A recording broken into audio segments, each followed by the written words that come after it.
Alright guys, this is Objective 1D. Objective 1D looks at the types of cellular transport and membrane structure and also the effects of solute imbalances on a cell.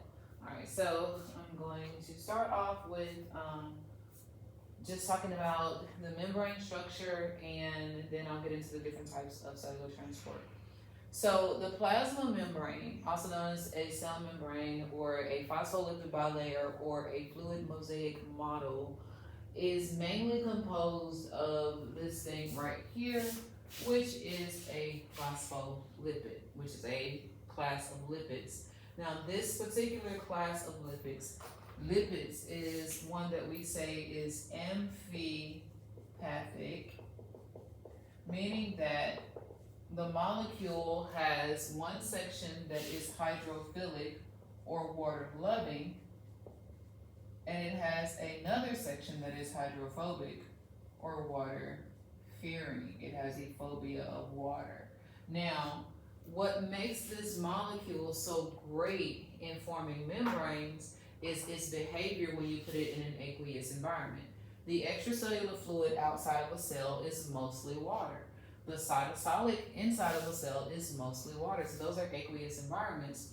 And so what we see with the phospholipid is that when you put phospholipids in aqueous environments, they tend to form this bilayer where they arrange tail to tail.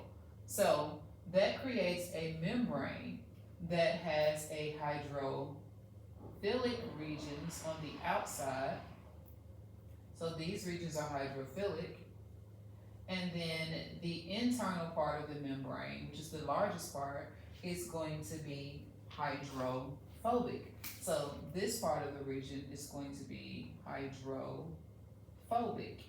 Now, this nature is what actually makes the cell membrane semi-permeable. And so what we mean by semi-permeable is that it allows certain things to cross directly and other things cannot. So because of the hydrophilic external section of the membrane and the hydrophobic internal section, the cell membrane is semi-permeable. It permits some things to cross easily, and then other things have to find another way across this membrane. So this is how the cell membrane is able to regulate what crosses, what enters and exits the cell, which helps to maintain homeostasis for that cell. Now, the reason this works is water itself is a polar molecule, and water is also an inorganic compound. Just want to make sure I put that up here because we didn't just know that water is inorganic. The chemical formula for water is H2O. And remember, in order for something to be organic, it needs to also contain carbon along with those hydrogens. So water is polar because it has these poles. The oxygen end of water is slightly negative and the hydrogens are slightly positive. This is important when it comes to how things get across the membrane because things tend to dissolve across the membrane, and like dissolves like. So things that like water are dissolved by water. So those are going to be things that also carry a charge. And so those are going to be things like ions or other polar molecules. Whereas things that are not like water, things that are non-polar, they have no charge. And that carbon-hydrogen bond, this is a non-polar covalent bond. So this non-polar bond is not like water, so it is water-fearing, which is why we say oil and water doesn't mix. Because oils or triglycerides have 3 fatty acid chains, and fatty acid chains are long hydrocarbon chains. So they are hydrophobic. So that's the reason why they are not attracted to water. So when we get back to our phospholipid, what makes it amphipathic is instead of having 3 fatty acid chains, it only has 2 fatty acid chains. Still has a glycerol, but one of those fatty acid chains, remember, was replaced with a phosphate group. Now this phosphate group and glycerol form the head, but phosphate is a polyatomic ion. It carries a charge. And so because it carries a charge like water, it is attracted to one end of that water molecule. So the phosphate group makes this head hydrophilic. So when you put these phospholipids into an aqueous environment, they arrange to put the heads attracted to the water and protect the hydrocarbon tails from these fatty acid chains from the water. This forms a bilayer, which is why another name for the cell membrane is a phospholipid bilayer. Now there's two layers of these phospholipids, but it's also a mosaic, which means there's more than phospholipids that are in this membrane. You're going to have proteins, different types of proteins. You can have protein channels, you can have protein pumps, you can have aquaporins, which are a special type of protein. It's a water pore. Or you can have protein carrier proteins, as well. So there's different types of proteins embedded in the membrane. Some are attached to the membrane. And then you also have another lipid, cholesterol, which is also a part of the cell membrane. And this lipid actually helps to keep the phospholipids from getting too far apart in warmer climates and from getting too close together when it's cold. Because remember, molecules, when they heat up, like to spread apart, and when they get cold, they like to get close together.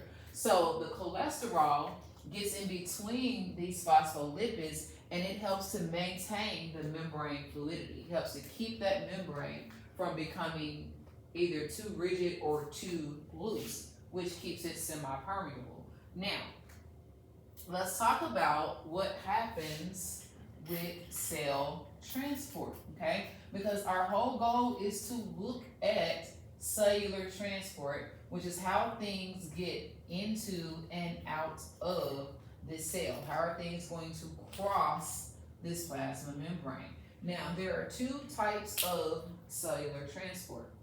Cellular transport can either be passive, so we have what's called passive transport, or it can be active. Now, passive transport is a type of cellular transport that we says goes with the gradient, with the concentration gradient.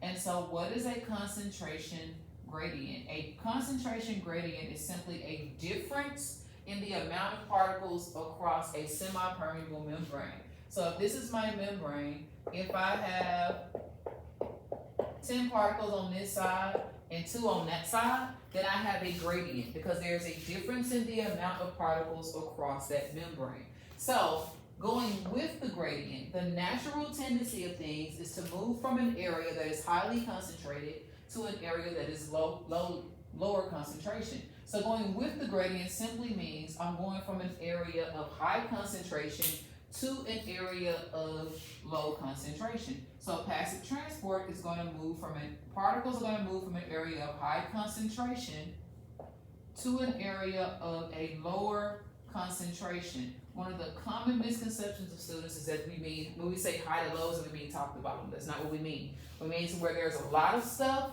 to where there's a little bit of stuff. So that's what passive transport is going to do. And because it's going with the gradient, it does not require the use of energy. So it doesn't use any cell energy. So it doesn't require the use of ATP. Now there are 3 types of passive transport. The first one is called simple diffusion. And this simple diffusion is going to happen with anything that is small and nonpolar. Remember, nonpolar means it does not carry a charge. The second type is called facilitated diffusion. And facilitated diffusion happens with things that are either large or charged. So they're not small, they're large molecules, or they are molecules that carry a charge, okay? And these charged molecules can be polar or they can be ions. And the last type is osmosis. And osmosis is simply the movement of water. Now, technically, osmosis is a specialized type of facilitated diffusion, but it gets its own name because we're only talking about the movement of water. Remember, water is polar, and water can cross that membrane freely, but it does it using something called aquaporins. So osmosis is simply the movement of water across the membrane. Now, let's look at my diagram and let's talk about these, let's identify these passive transports first. So something that is small would be something like oxygen or carbon dioxide. And so oxygen and carbon dioxide needs to be able to get in and out of a cell quickly, because remember, we breathe in oxygen and we breathe out the carbon dioxide. So when we look at my model of my cell, I have an extracellular side and a cytosolic side. So this is outside of the cell, this is inside of the cell. We're trying to get oxygen in, so the oxygen concentration is going to be higher outside than in. Oxygen is small enough to slip past the cracks between the heads. And because oxygen, this is also nonpolar, it is going to be dissolved across the nonpolar region of the plasma membrane to get into the cell. So it is small enough to get past the heads, which are nonpolar, but then they dissolve across the big region, which is nonpolar. Okay? I'm sorry, the heads are polar. How do you feel? My bad. So anyway, it dissolves across the internal part of the membrane to get into the cell. Now, notice this time I'm going from the outside of the cell to the inside of the cell. But we breathe out carbon dioxide, right? So my carbon dioxide, which is also small and nonpolar, it's going to be able to slip between the cracks. It's going to dissolve across the nonpolar region to get out of the cell. In both cases, I had a substance that was small and nonpolar that went directly through the phospholipids. So it was a simple diffusion from an area of high concentration to low concentration. The oxygen did it coming into the cell, and the carbon dioxide did it going out of the cell, okay? So that is simple diffusion. Small and nonpolar things, they go directly through the plasma membrane. They don't need anything else. They go through the phospholipids. So this is simple diffusion, both of these, simple diffusion. Now, facilitated diffusion happens when things are too large or they carry a charge. So they can't directly go through the membrane. Let's look first at C6H12O6, which is glucose. It's a sugar. Now, glucose, if I have glucose in the bloodstream and it needs to get into the cell, glucose is going to be too big to get straight through the cracks of that membrane. If it could dissolve across the internal part of the membrane, but it's too big to get through. So it has to go through a protein channel to get into the cell. So it's going from an area of high concentration to an area of low concentration, but because it needed to go through a protein, this is a protein, it needed help. So this protein was the facilitator that helped the sugar cross the membrane. So this is called facilitated diffusion. Now my sugar is an example of something that is large. But what if I have something that's not large? For instance, I may have something like potassium or sodium. Now, I'm going to use this one in two different examples. I'm also going to use the potassium and sodium when I talk about active transport. Because what your cell wants is to keep the potassium out of the cell and keep the potassium in the cell and keep the sodium out of the cell. That's what the cell wants. But the natural tendency of things is to move from an area of high concentration to an area of low. So if I have a bunch of sodium outside of the cell, well, the sodium is small, right? So even if it can get past the heads, it can't dissolve across the nonpolar region because it has a charge. So it can't cross the membrane directly, but it can go through an ion channel. It can go through an ion channel protein to get into the cell. It seeps back into the cell. Same thing with potassium. The cell wants to keep the potassium high on the inside of the cell, but the natural tendency of things is to go from an area of high concentration to low. Potassium is small enough to get through the heads, but it cannot dissolve across that nonpolar part, so it will seep out of the cell through an ion channel.